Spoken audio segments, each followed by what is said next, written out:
혹시 고혈압이 있으신가요? 아니면 잘 취하는 체질이신가요? 그렇다면 오늘 이 사연을 절대 보지 마세요. 자칫하다가는 혈압이 심하게 올라 머리가 터져버릴지도 모릅니다. 아니면 고구마 100개 먹은 느낌일 수 있으니 꼭 소화제를 준비해주세요. 한글이 중국 한자에서 표절했다는 리우라는 망나니를 우리 사연자 제임스님께서 설득시키려고 앵간히 노력했다고 하는데요. 직접 한번 들어보도록 하겠습니다.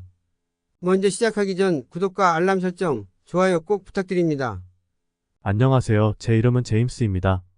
저는 미국에서 태어나고 자란 평범한 대학생이었지만 어느 날 제 인생을 완전히 바꿔놓은 특별한 경험을 하게 되었죠. 그 경험이 바로 한국이라는 나라, 그리고 한글과의 만남이었습니다. 한국은 처음에는 그저 전 세계 유일하게 분단된 나라 또는 뉴스나 여행 프로그램에서 본 저 멀리 있는 작은 나라일 뿐이었어요. 그런데 그 나라와 그 나라의 언어가 제 인생에 이렇게 깊이 자리 잡을 줄은 상상도 못했습니다. 처음으로 한국에 관심을 가지게 된 계기는 친구의 추천으로 본 한국 드라마였습니다. 바로 오징어 게임이었죠. 솔직히 말하면 저는 그저 재미있게 시간을 때우려고 본 거였어요. 그런데 그 드라마를 보는 순간 한국이라는 나라의 문화와 언어가 제 마음을 사로잡았죠. 그때부터 저는 한국어, 특히 한글이라는 문자에 점점 빠져들기 시작했습니다. 처음엔 그냥 흥미로 시작했어요. 그런데 한글을 배우면 배울수록 이 문자가 정말 특별하다는 걸 느끼게 됐어요. 세상에 이렇게 체계적이고 논리적인 문자가 또 있을까 싶더라고요. 특히 한글이 세종대왕이라는 한 사람에 의해 만들어졌다는 사실이 정말 충격적이었어요. 대부분의 언어는 수백 년, 심지어 수천 년에 걸쳐 발전하는데 한글은 목적을 가지고 창조된 문자라는 점에서 너무나 특별했어요. 한국어를 배우면서 한글의 과학적 구조에 매료되었고 글자를 조합하는 방식도 너무 신기했어요. 한글에 대해 더 알아볼수록 그 매력에 점점 더 빠져들었습니다. 발음의 규칙성, 자음과 모음이 결합하는 방식, 그리고 무엇보다도 백성들을 위해 쉬운 글자를 만들고자 했던 세종대왕의 철학이 저에게 큰 감동을 줬어요. 가, 나, 다와 같은 간단한 글자들이 이렇게 체계적으로 만들어졌다는 사실이 너무나 놀라웠죠. 그렇게 한글을 배우기 시작하면서 자연스럽게 한국 문화에도 관심이 생겼어요. 사실 한글 때문에 한국이라는 나라 전체에 애정이 생겼다고 해도 과언이 아니에요. 한국의 역사와 전통, 예술, 음식, 그리고 현대적인 K-팝과 드라마까지 하나하나가 저에게는 정말 신선하게 다가왔습니다. 한국이라는 나라는 그저 아시아의 한 국가가 아니라 저에게 새로운 세계를 열어준 곳이었어요. 특히 한글은 한국을 사랑하게 된 가장 큰 이유였습니다. 한글은 단순한 문자가 아니었어요. 저에게는 예술이고 과학이고 한국이라는 나라와 저를 이어주는 달이었어요. 그래서 한국에 대해서 더 알고 싶었고 한국어를 더 잘하고 싶어서 밤마다 한국어 공부를 했습니다. 대학이 끝나면 한국으로 유학을 가서 그곳에서 직접 문화를 경험하고 싶다는 꿈을 꾸게 됐죠. 한국에 대한 열정이 커질수록 한글에 대한 사랑도 깊어졌습니다. 그런데 제 사랑은 어느 날 큰 도전을 맞게 되었어요. 바로 중국인 친구와의 대화에서요. 우리는 평소에 친하게 지냈고 서로 다른 문화에 대해 이야기를 나누는 걸 좋아했어요. 그러던 어느 날 우리는 한국어와 한글에 대해 이야기를 나누게 됐어요. 저는 한글의 역사와 매력에 대해 열심히 설명했는데 그 친구가 갑자기 사실 한글은 중국에서 유래된 문자야 라고 말하는 겁니다. 저는 처음엔 그냥 장난으로 하는 말인 줄 알았어요. 그런데 그 친구는 진지했고 그 말이 제 마음에 큰 충격을 주었습니다. 제가 한글을 얼마나 사랑하는지 그리고 한글이 한국의 정체성이 얼마나 중요한지 알았기 때문에 그 말은 정말 화가 났어요. 한글이 중국에서 왔다는 말은 저에게 한국의 자부심을 부정하는 말처럼 들렸거든요. 그때부터 저는 그와 깊은 대화를 나누게 되었고 결국 그 대화는 단순한 의견 차이를 넘어서 감정적인 논쟁으로 번지게 되었죠. 그날 리우와의 대화는 평소와는 조금 달랐어요. 우리는 평소에도 서로의 문화에 대해 많이 이야기했지만 그날은 제가 한글의 창제 역사와 세종대왕의 이야기를 너무나 자랑스럽게 얘기하고 있었죠. 그런데 리우가 갑자기 제 이야기를 끊으며 이렇게 말했어요. 제임스, 한글이 대단하다고는 하지만 사실 한글은 한자의 영향을 받았다는 걸 아는 게 좋을 거야. 저는 순간 무슨 말을 들은 건지 이해가 안 됐어요. 한글이 한자의 영향을 받았다고? 그래서 저는 바로 물어봤죠. 무슨 뜻이야? 한글은 세종대왕이 백성들을 위해 독립적으로 창제한 문자라고 배웠어. 리우는 조금 비웃는 듯한 미소를 지으며 다시 말했어요. 물론 그렇게 배웠겠지. 하지만 한자를 기반으로 만든 문자라는 게 더 맞는 표현일 거야. 너도 알겠지만 한자는 수천 년의 역사를 가진 문자야. 그에 비해 한글은 겨우 몇백 년밖에 안 된 문자지. 그리고 한글의 자음 모양도 한자의 획에서 따온 것들이 많아. 그 말을 듣고 저는 순간 당황했어요. 한글이 한자를 모방했다고? 저는 리우의 주장이 이해되지 않았어요. 그래서 침착하게 대화를 이어가 보려고 했죠. 리우, 한글은 독립적인 문자야. 세종대왕이 백성들이 쉽게 배울 수 있도록 만들었고, 한자의 복잡한 구조와는 전혀 다른 시스템이야. 발음 기호를 중심으로 만들어졌고, 자음과 모음의 조합이 아주 논리적이고 간단해. 하지만 리우는 제 말을 듣지 않았어요. 오히려 더욱 강하게 자신의 주장을 펼쳤죠. 제임스, 내가 말하는 한글이 그렇게 특별한 문자라면 왜 한국은 한자를 오랫동안 사용했을까? 한자는 고대 중국에서부터 수많은 나라들에서 사용되었고 그만큼 우수한 문자야. 한글은 그 한자를 참고해서 만든 문자인데 그걸 모르는 거야? 이때부터 저는 점점 화가 나기 시작했어요. 리우의 말은 단순히 한글을 비판하는 게 아니라 한국 문화 전반을 무시하는 것처럼 들렸거든요. 하지만 저는 참으면서 다시 한번 설명했어요. 리우, 한자는 물론 오래된 문자고 많은 나라에서 사용된 건 맞아. 하지만 한글은 한국 고유의 문자야. 한글이 만들어진 이유는 백성들이 어려운 한자를 배우지 못했기 때문이었고 그걸 쉽게 하기 위해 세종대왕이 한글을 창제한 거야. 한자를 모방한 게 아니라 한국 사람들을 위한 새로운 문자를 만든 거지. 하지만 리우는 계속해서 한자의 우수성을 강조하며 한글을 깎아내렸습니다. 솔직히 말해서 한글이 아무리 쉽다고 해도 그게 진정한 우수성을 의미하는 건 아니야. 한자는 그 자체로도 예술이고 철학이 담긴 문자야. 수천 년 동안 이어져 온 문자 체계가 더 우수할 수밖에 없어. 한글은 그저 단순할 뿐이지. 이 말을 듣는 순간 제 안에 쌓여있던 감정이 폭발할 것 같았어요. 리우는 한글의 창의성과 과학성을 완전히 무시하고 있었죠. 저는 정말 한글에 대한 자부심이 큰데 그걸 이렇게 비하하는 리우의 말은 참을 수가 없었어요. 특히나 리우가 한글을 한자의 표절이라고까지 말하자 저는 더 이상 참을 수 없었죠.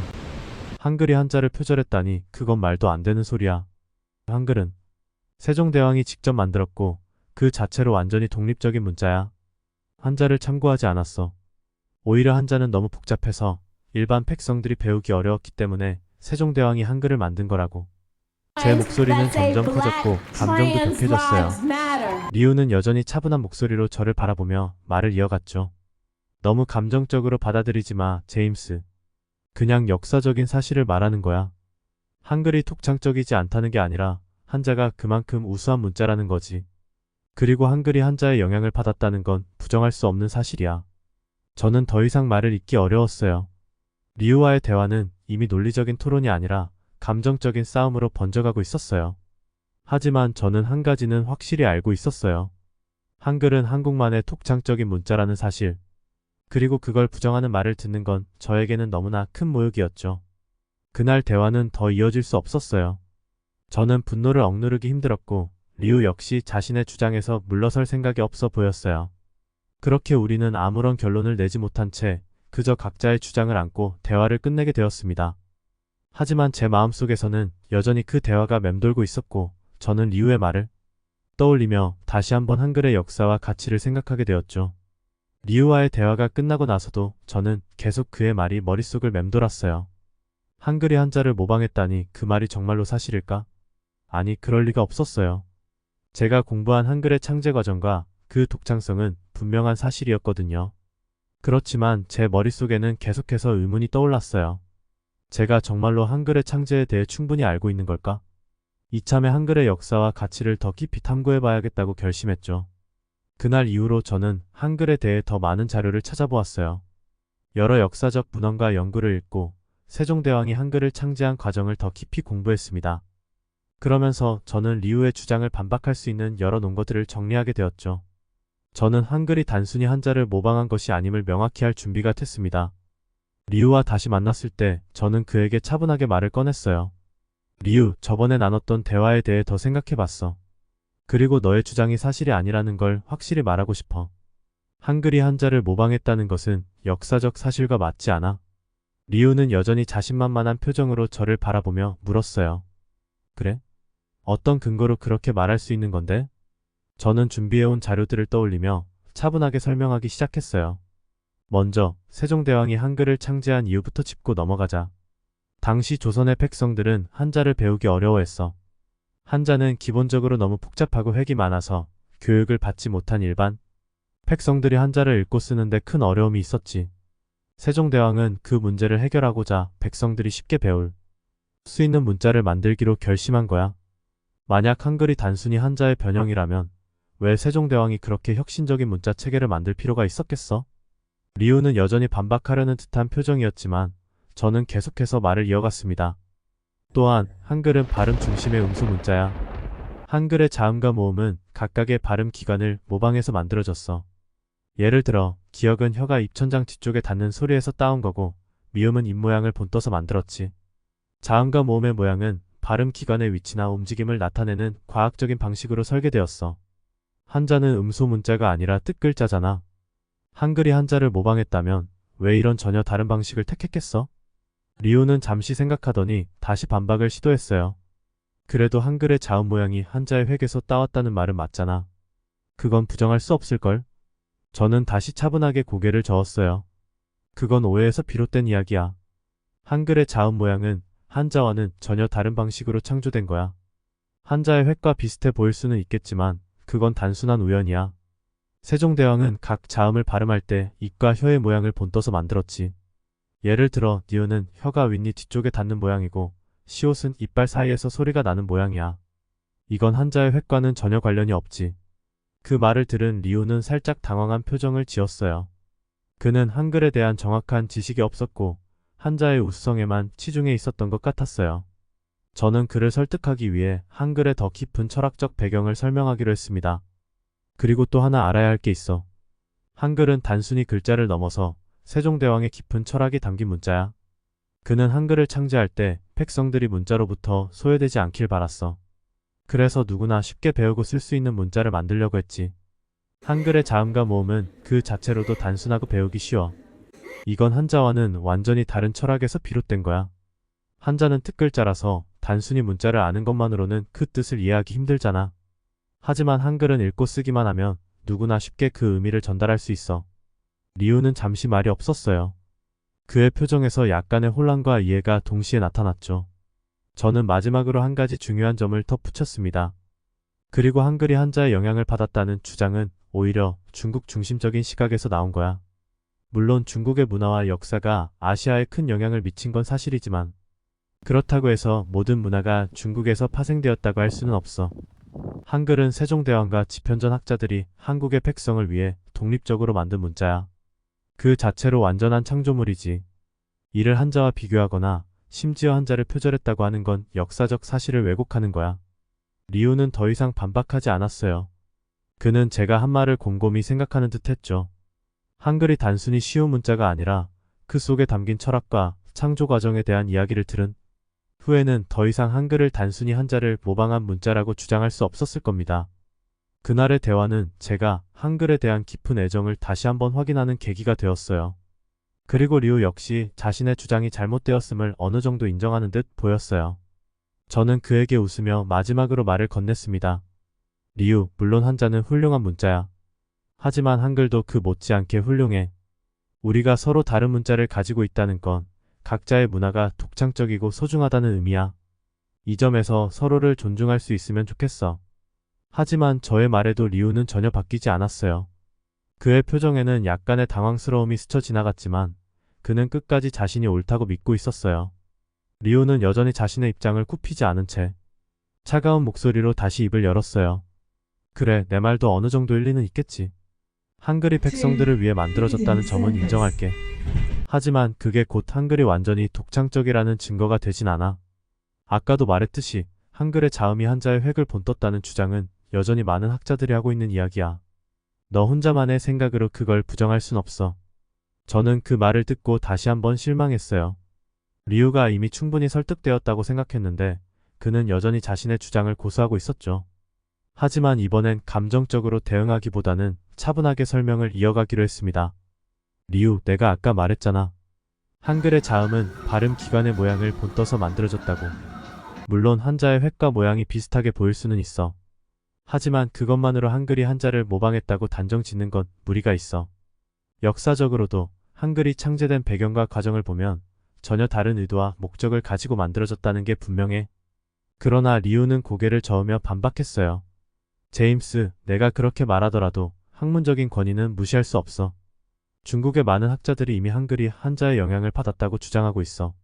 그들이 수십 년 동안 연구한 결과를 너 혼자서 부정할 수는 없을 거야. 리우의 말은 확신에 차 있었어요. 그는 자신의 말이 진실이라고 믿는 듯 했죠. 하지만 저는 포기할 수 없었어요. 한글에 대한 제 자부심과 믿음이 있었기 때문이죠. 그래서 다시 한번 논리적으로 반박하기로 했습니다. 리우, 내가 말하는 그 학자들이 누구인지는 모르겠지만 중요한 건 근거야. 나는 세종대왕이 집현전 학자들과 함께 한글을 창제한 과정에 대해 정확한 역사적 기록을 바탕으로 말하고 있어. 한글 창제 당시의 기록들을 보면 한글이 한자와는 완전히 다른 원리로 만들어졌다는 걸 알 수 있어. 세종대왕은 한자를 배우기 어려워하는 백성들을 위해 발음 중심의 문자를 만들기로 했고 그래서 한글이 탄생한 거야. 이건 단순한 추측이나 가설이 아니야. 역사적인 사실이야. 하지만 리우는 여전히 제 주장을 받아들이지 않았어요. 그는 오히려 더 강하게 자신의 입장을 내세웠죠. 제임스, 나는 너처럼 한글에 대해 감정적으로 대하지 않아. 나는 그냥 역사적 사실에 근거해서 말하고 있는 거야. 중국이 오랜 세월 동안 문화적으로 주변 나라들에 영향을 미쳤다는 건 부정할 수 없는 사실이야. 한자 역시 그 영향력의 일환으로 한국에 전파된 거고 한글도 그 영향을 받았을 수밖에 없어. 너는 그걸 인정하지 않고 있어. 저는 다시 한번 좌절감을 느꼈어요. 리우는 한글의 독창성을 이해하지 못하고 단순히 중국의 문화적 영향력만을 강조하고 있었죠. 저는 이번엔 조금 더 감정적으로 말을 이어갔습니다. 리우, 물론 중국이 오랜 세월 동안 동아시아 여러 나라에 큰 영향을 미친 건 맞아. 그건 역사적인 사실이지. 하지만 그게 곧 모든 것이 중국에서 파생되었다는 의미는 아니야. 한국은 독자적인 문화를 가지고 있고 그 중에서도 한글은 한국 사람의 자랑이야.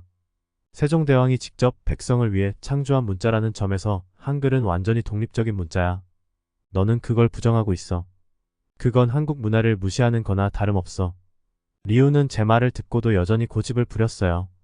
그는 제 감정적인 반응에 크게 동요하지 않고 다시 차분한 목소리로 말을 이어갔죠. 제임스, 나는 단지 역사적 사실을 이야기하고 있을 뿐이야. 너는 너무 감정적으로 받아들이는 것 같아.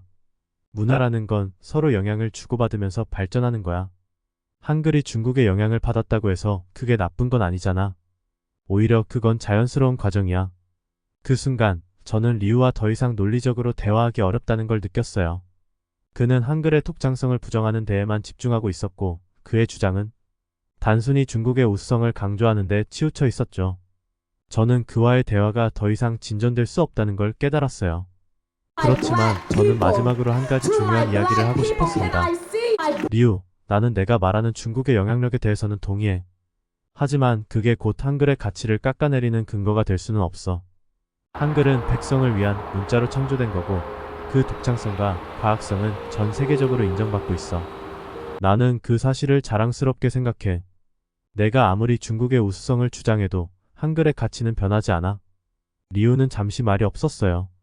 그는 여전히 자신의 생각을 고수하고 있었지만 제 말에도 어느 정도 수긍하는 듯 보였죠. 하지만 그는 끝까지 자신의 주장을 완전히 철회하지 않았습니다. 제임스. 내 말도 어느 정도 이해는 해. 하지만 나는 여전히 한글이 한자의 영향을 받았다고 생각해. 그건 변하지 않아. 리우의 말에 저는 더 이상 설득하려는 시도를 하지 않았어요. 저는 그가 결국 자신의 관점을 고수할 거라는 걸 알았거든요. 하지만 적어도 제 자신에게는 확신이 있었어요. 한글의 가치는 변하지 않으며 저는 그 사실을 끝까지 믿을 거라는 확신이었죠. 그날 대화는 그렇게 끝이 났어요. 리우와의 갈등은 해결되지 않았지만 저는 한글에 대한 자부심과 사랑을 더욱 확고히 할 수 있었습니다. 리우와의 대화가 끝나고 나서도 마음이 편하지 않았어요. 그가 끝까지 한글이 한자의 영향을 받았다고 주장하는 모습을 보면서 그의 완고함이 저를 더욱 분개하게 만들었죠. 한글이 얼마나 독창적이고 위대한 문자인지 알고 있음에도 불구하고 그는 그 사실을 무시한 채 오직 중국의 우월성만을 강조하고 있었어요. 저의 자존심과 한글에 대한 자부심은 큰 상처를 입은 기분이었죠. 며칠 뒤 우연히 리우와 또 다시 마주쳤습니다. 학교 캠퍼스에서 조용히 책을 읽고 있던 그를 보자마자 저는 마음속에 억눌렸던 감정이 다시 떠올랐어요. 그날의 대화가 계속 저를 괴롭히고 있었던 것 같았죠.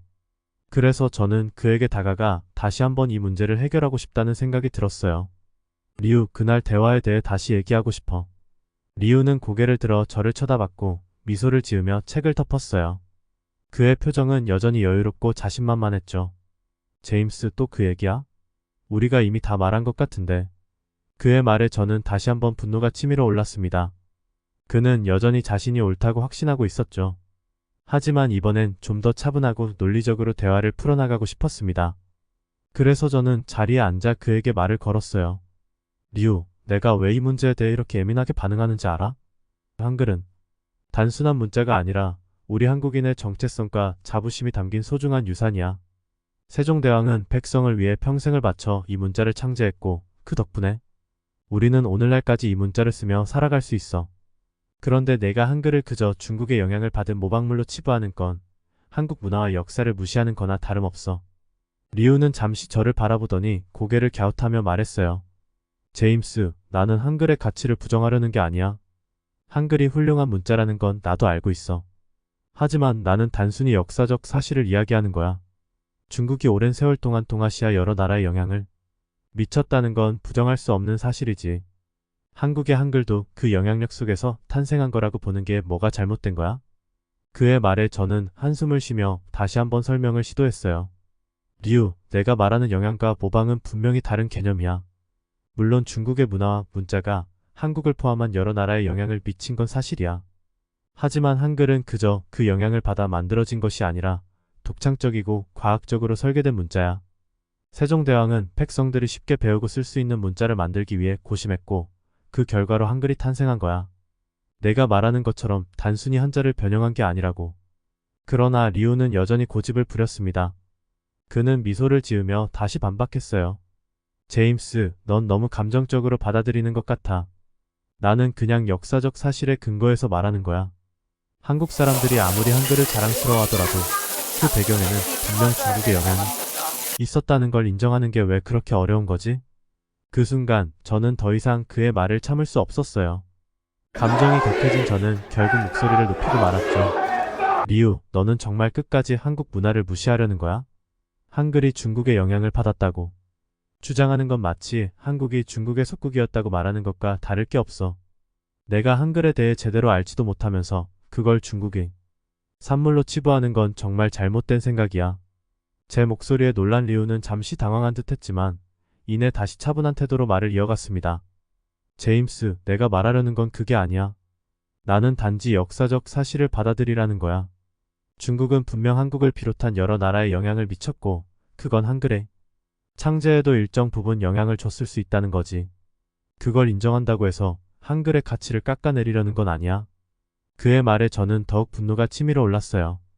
리우는 끝까지 자신의 생각을 고수하며 한글이 독립적인 창조물이라는 제 주장을 받아들이지 않았습니다. 저는 그와 더 이상 논리적인 대화가 불가능하다는 걸 느꼈습니다. 리우, 내 말은 결국 한글이 중국의 영향을 받지 않았다면 존재할 수 없다는 뜻이잖아. 그건 너무 단순하고 편협한 시각이야. 한글은 한국의 독창적인 문자야. 그걸 부정하는 건 한국의 역사를 부정하는 것과 같아. 리우는 한숨을 쉬며 고개를 저었어요. 제임스, 나는 내가 이렇게까지 화낼 줄은 몰랐어. 넌 미국인이면서 왜 그렇게 한국이 편을 드는 거야? 하지만 난 여전히 내 생각을 바꾸지 않을 거야. 한글은 분명 훌륭한 문자지만 그 뿌리는 중국의 문화에서 시작됐다고 생각해. 그건 부정할 수 없는 사실이야. 저는 더 이상 리우와의 대화를 이어갈 수 없다는 걸 깨달았어요. 그는 끝까지 자신의 주장을 굽히지 않았고 저는 그와의 논쟁에서 승리할 수 없다는 사실을 인정해야만 했습니다. 하지만 저는 한글에 대한 자부심과 확신을 더욱 굳건히 다질 수 있었어요. 그날 이후로 저는 리우와의 대화를 더 이상 이어가지 않았어요. 그는 여전히 자신의 관점을 고수하고 있었지만 저는 제 스스로 한글의 가치를 다시 한번 깨닫게 되었죠. 리우와의 대립은 해결되지 않았지만 한글에 대한 제 사랑과 자부심은 그 어느 때보다 강해졌습니다. 리우와의 마지막 대화 이후 저는 그의 주장을 완전히 반박하고 싶었지만 더 이상 논리나 감정으로는 그를 설득할 수 없다는 걸 깨달았어요. 그는 자신의 관점에 고착되어 있었고 아무리 제가 논리적으로 설명을 해도 리우는 자신의 생각을 바꾸지 않았죠. 그래서 저는 더 이상 그와 직접적인 대화를 이어가기보다는 제 자신을 돌아보며 한글에 대한 자부심을 다시 한번 정리하기로 했습니다. 며칠 동안 저는 리우와의 대화를 곱씹으며 많은 생각을 했어요. 그의 완고함에 분노했던 순간도 있었고, 내심 그의 논리가 틀리지 않았을까 하는 의심이 들었던 순간도 있었죠. 하지만 그럴 때마다 저는 한 가지 중요한 사실을 되새겼습니다. 바로 한글이 한국 민족에게 얼마나 중요한 유산인지를 말이에요. 저는 다시 한번 세종대왕에 대해 생각하게 됐어요. 세종대왕은 백성들이 한자를 배울 수 없어서 불편함을 겪고 있다는 사실에 가슴 아파하며 그들을 위해 새 문자를 창제했죠.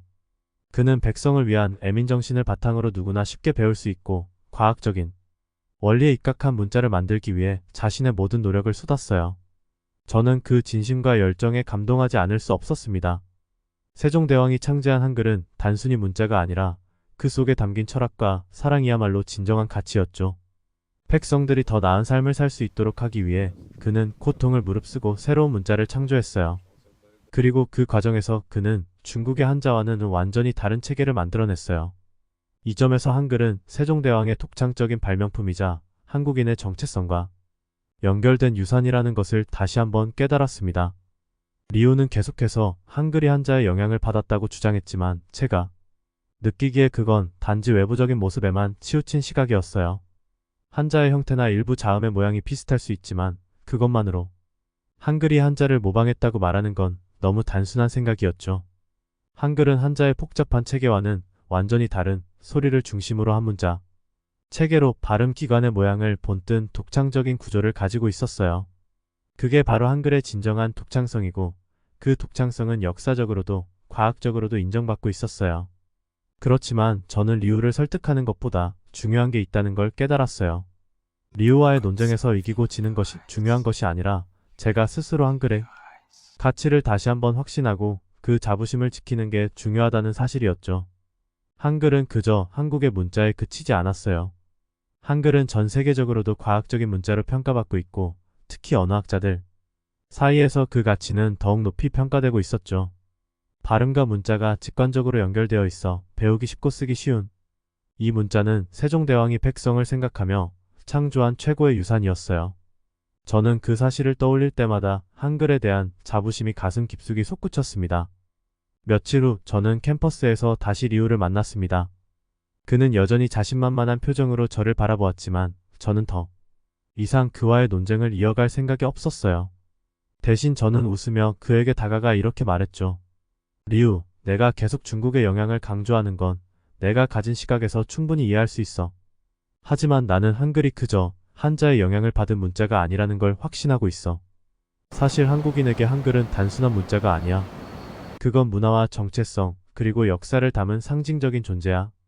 그 가치를 이해하지 못할 수는 있겠지만 나는 그걸 끝까지 지켜주고 싶어. 리우는 잠시 저를 바라보더니 고개를 끄덕이며 말했어요. 그래, 제임스. 너도 나와 다른 시각을 가질 수 있겠지. 나는 여전히 내 생각을 바꾸지 않겠지만 너의 신념도 이해할 수 있을 것 같아. 우리 각자 신념을 지키는 걸로 하자. 그의 말에 저는 더 이상 어떤 논쟁도 하지 않았습니다.